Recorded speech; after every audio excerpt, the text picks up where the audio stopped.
Hi friends, good morning. నేను మీ జడి. Welcome to big boss updates. Big బాస్లో ఎలిమినేట్ అయిన కంటెస్టెంట్లు భరణి అండ్ శ్రీజాలో ఎవరు హౌస్లో ఉంటున్నారో తేలిపోయింది. సో టాస్క్ల రిజల్ట్ని బట్టి ఒక్కసారి చూద్దాము. ఫస్ట్ టాస్క్ అంటే మనం నిన్న నైట్ చూసిన ప్రోమోలో ఆ టాస్క్ చూసాము కదా. ఆ టాస్క్లో వచ్చేసి భరణి గారి బదులు దివ్య నిఖిత ఆడింది, ఆ తర్వాత శ్రీజ ఆడింది. సో ఈ టాస్క్లో వచ్చేసి సంచాలక్ మాధురి గారు మనం ప్రోమో చూసాము. ఆ టాస్క్లో వచ్చేసి దివ్య నిఖిత గెలిచింది. ఎస్, ఒక్క టాస్క్ దివ్య నిఖిత గెలిచింది, అంటే భరణి గారు గెలిచారు.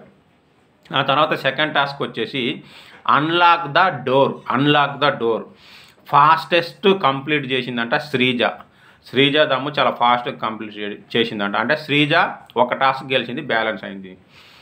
ఇంకో టాస్క్ వచ్చేసి రిజల్ట్ రాలేదు, టై అయిన టాస్క్ అది. సో ఇవన్నీ కూడా టూ అడ్వాన్స్డ్ అనమాట న్యూస్.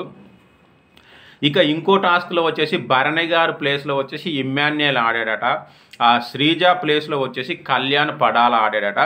దీంట్లో వచ్చేసి ఇమ్మాన్యుయల్ గెలిచాడట, అంటే భరణి గారు గెలిచినట్టు. సో భరణి గారు 2 టాస్కులు గెలిచారు, శ్రీజ ఒక టాస్క్ గెలిచింది, ఒక టాస్క్ వచ్చేసి నో రిజల్ట్. సో ఇది పరిస్థితి, అంటే భరణి 2 శ్రీజ 1 గెలిచినట్టు. సో దీంతో టాస్కులు కంప్లీట్ అయిపోయినాయి. Bharani you are the permanent housemate అని బిగ్ బాస్ అనౌన్స్ చేశాడట నాకున్న ఇన్ఫర్మేషన్ ప్రకారం. సో శ్రీజకి అయితే ఏమీ చెప్పలేదట. సో ఇది పరిస్థితి, అంటే ఆల్మోస్ట్ భరణి గారు హౌస్లో ఉంటారు, శ్రీజ బయటికి వెళ్ళిపోతుందని నాకున్న ఇన్ఫర్మేషన్. సో ఇది పరిస్థితి. Mostly Sreeja out, Bharani garu ఇన్ను. So మరి దీన్ని బట్టి మీరేమనుకుంటున్నారు? ఓకేనా, శ్రీజ ఉంటే బాగుంటుంది అనుకుంటున్నారా? ఖచ్చితంగా కామెంట్ చేయండి. Thank you, bye.